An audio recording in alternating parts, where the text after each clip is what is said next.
লোকসভা ভোটের প্রচারে নামলেন দেব। ঘাটালে দেবের রোড শোয়ে জনপ্লাবন। শুধুমাত্র একটা মিছিল, শুরুটা দেখা গেলেও শেষটা কোথায় মিলল না দেখা। মিছিলে শুধুই কালো কালো মাথার ভিড়। সকলের একটাই প্রশ্ন, দেব কোথায়? দাদা দেব কোথায়? কখন আসবে দেব? এই প্রশ্নই ঘুরপাক খেলো ঘাটাল জুড়ে। নিজেদের প্রিয় সাংসদ নায়ককে এক ঝলক দেখতে স্কুল থেকে কলেজ পড়ুয়ারা ভিড় জমালেন রাস্তার দুধারে। বলতেই হয় দীপক অধিকারী ওরফে ভালোবাসার দেবের মিছিল বলে কথা। আর সেই মিছিলে পা মেলাবেন যখন দেব, তাহলে তো জনপ্লাবন হবেই গোটা ঘাটাল জুড়ে। হলো তাই। দেবের রোড শোয়ের জনপ্লাবন কার্যত বিজেপির নেতৃত্বের বুকে কম্পন ধরিয়ে দেওয়ার জন্য যথেষ্ট। ঘাটালের কুশপাতা থেকে রোড শো বের হয় দেবের। সঙ্গে ছিলেন মন্ত্রী মানস ভূঁইয়া, শিউলি সাহা, ডেবরার বিধায়ক হুমায়ুন কবির সহ এক ঝাঁক তৃণমূলের নেতা নেত্রীরা। এদিন ঘাটালে পা দেওয়ার পর থেকেই দেবের মুখে শোনা যাচ্ছে ঘাটার মাস্টার প্ল্যানের কথা। বারবার তিনি বললেন, মাস্টার প্ল্যানের জন্য আমি ফিরে এসেছি আবার ঘাটালে। আমি জিতি বা হারি, ঘাটাল মাস্টার প্ল্যান হবে, কারণ নাহলে আমি রাজনীতি করতাম না। একই সঙ্গে তিনি জানান, খুব শীঘ্রই ঘাটাল মাস্টার প্ল্যানের কাজ শুরু হবে। কারো মনে যদি এক ফোঁটাও সন্দেহ থাকে, 2 বছর পর এই বিধানসভা ভোট 2026 সালে আপনারাই জানেন আপনাদের কি করতে হবে। এদিকে ঘাটালে তৃণমূল কংগ্রেস দেবের নাম ঘোষণার পর থেকেই দেবকে ক্রমাগত আক্রমণ করে যাচ্ছেন বিজেপি প্রার্থী অভিনেতা হিরণ চট্টোপাধ্যায়।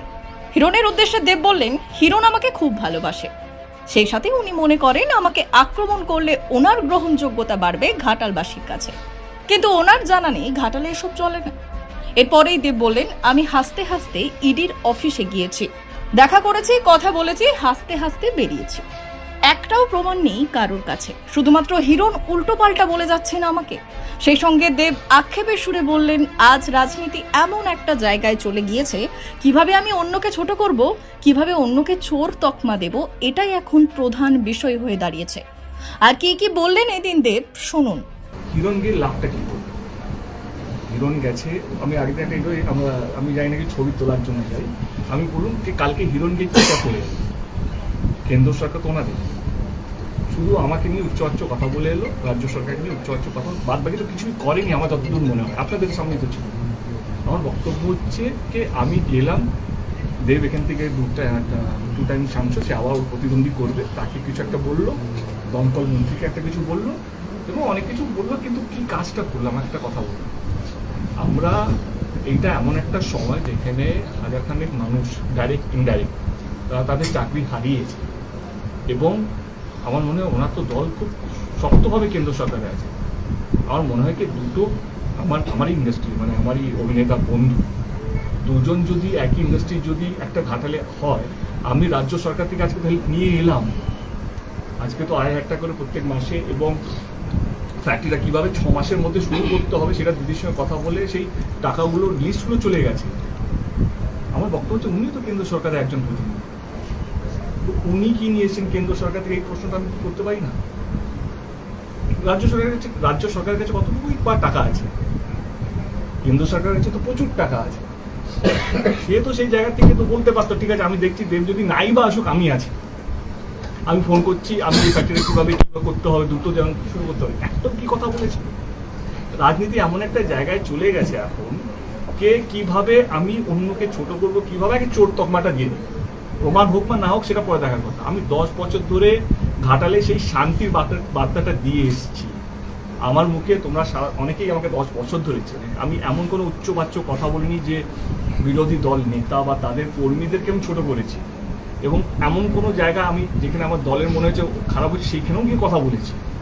মানে মিঠুন চক্রবর্তী নিয়ে যখন ঝামেলাটা হলো তখনও আমি লড়াই করেছি আমার দলের সাথে। তো আমার কাছে হচ্ছে মানুষকে কীভাবে ভালো রাখা যায়। আমি প্রথম বলেছিলাম উপরে সবাই ভালো আছে, আপনারা প্লিজ লড়বেন না।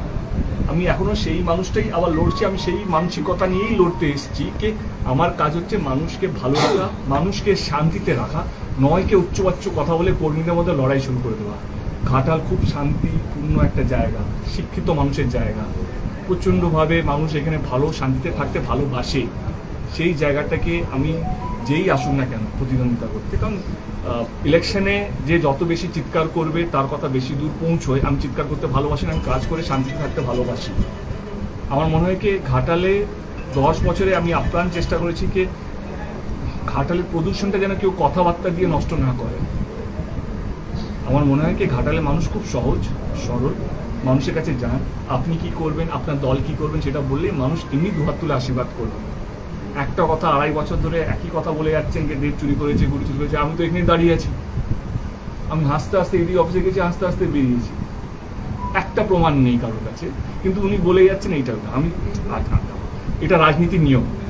আমি আপনাদের সামনে একটা কথা বলতে চাইছি, 41টা সিটে কি হবে আমি জানি না, কিন্তু 42 নম্বর সিটে ঘাটাল, যেটা 32 নম্বর, সেখানে শান্তিপূর্ণভাবে ইলেকশনটা হবে এবং মানুষ সম্মান পাবে। যেই আমার সঙ্গে প্রতিদ্বন্দ্বিতা করুক সেও সম্মান পাবে। এইখানে আমরা ওই লড়াইটা করি না, লাস্ট 10 বছর ধরে আপনারা সবাই জানেন। এইখানে কিভাবে সম্মান পেতে হয় মানুষ জানে, কিভাবে কাজ করতে হয় মানুষ জানে, কে কাজ করেছে মানুষ জানে। ব্যুরো রিপোর্ট, উত্তরের প্রহরী।